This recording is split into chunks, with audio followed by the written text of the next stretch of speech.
Hey guys, it's Belle. Let's talk about some of the glitches people are experiencing in Cyberpunk 2077.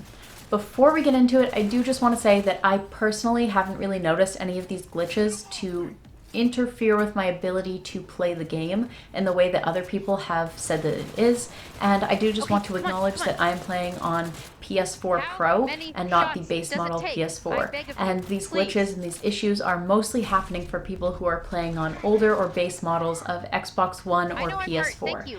And so that's why, if you're watching my streams, you might have noticed that I'm not really having that many problems. The only problems I am really having are sometimes the game takes a really long time to load, or sometimes things don't properly render when I first look at them, sometimes things are floating in midair and aren't attached to anything, and to me, I just thought that that was like part of the game. To me, that's like the gaming experience, but I also am biased because I play games that are like 10 years old. Everyone knows that pretty much the only games I play are Elder Scrolls and Skyrim, or at least those are the only games I played before this game released.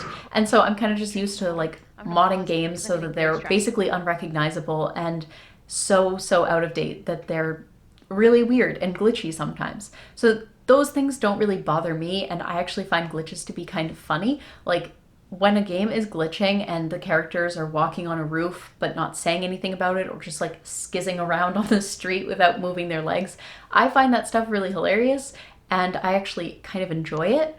But I understand that it's really frustrating if you are getting hyped and hyped for a game for years, like almost a decade, and you have all these promises made to you and you go out and you spend all the money on the game and then you get home and you basically can't play it. That would probably drive me insane. So I wanted to talk about the company's response and also just give my perspective on it and yeah, talk about that. So let's get into the company's response. So I'm going to start by just reading aloud the statement that CD Projekt Red made, and if you don't really feel like reading, you can just listen to my voice, listen to this narration. There you go, that's a free one for you. So, it starts off by saying, "Dear gamers, first of all, we would like to start by apologizing to you for not showing the game on last-gen consoles before it premiered, and, in consequence, not allowing you to make more informed decisions about your purchase. We should have paid more attention to making it play better on PlayStation 4 and Xbox One. Fair. Second, we will fix bugs and crashes and improve the overall experience. The first round of updates have just been released, and the next one is coming within the next 7 days. Expect more, as we will be updating frequently with new improvements when they are ready.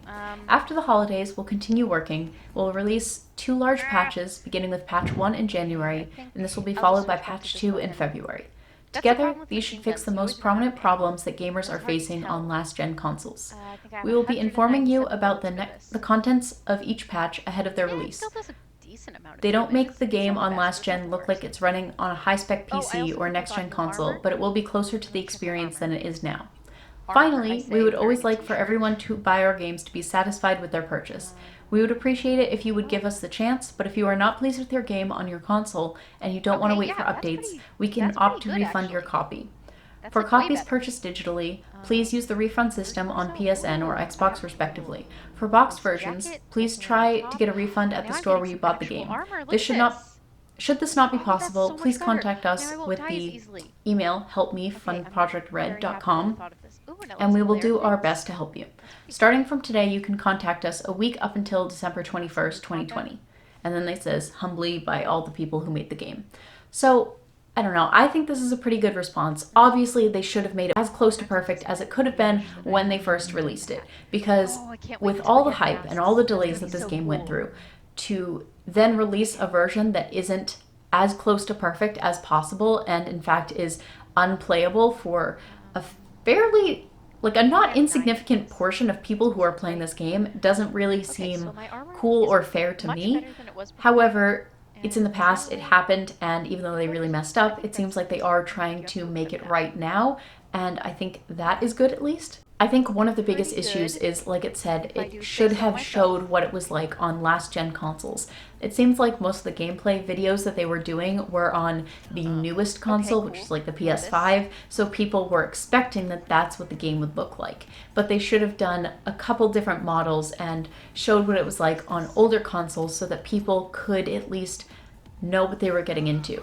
I feel like if people had known that the game was going to look like what it looks like on Xbox One and PS4 base models, then they would have been less upset because they would have been like, oh, okay, well, it doesn't look that good, but I also know that I have a really old console and this is a super new game with tons of intricate details and things like that, so it's not going to look as good. But if people could have known that going into it, it would have made people less upset, I think. I think the fact that they are really giving you timelines for the patches that they're going to do also really helps, because it gives them something that they can be held to, and that is really, really important for these companies. Like if they just say, oh, we're going to fix it, don't worry about it, but they don't give you a date and they don't tell you what they're going to fix, that's a huge problem for me. And the fact that they're saying, here's what is going to be fixed, and we will tell you what is fixed on what days, I think that's really, really important, and I'm glad that they gave that in the response. So these are my thoughts on the Cyberpunk glitches, and I kind of just wanted to go over the company's response and also share my perspective as someone who plays on PS4 Pro.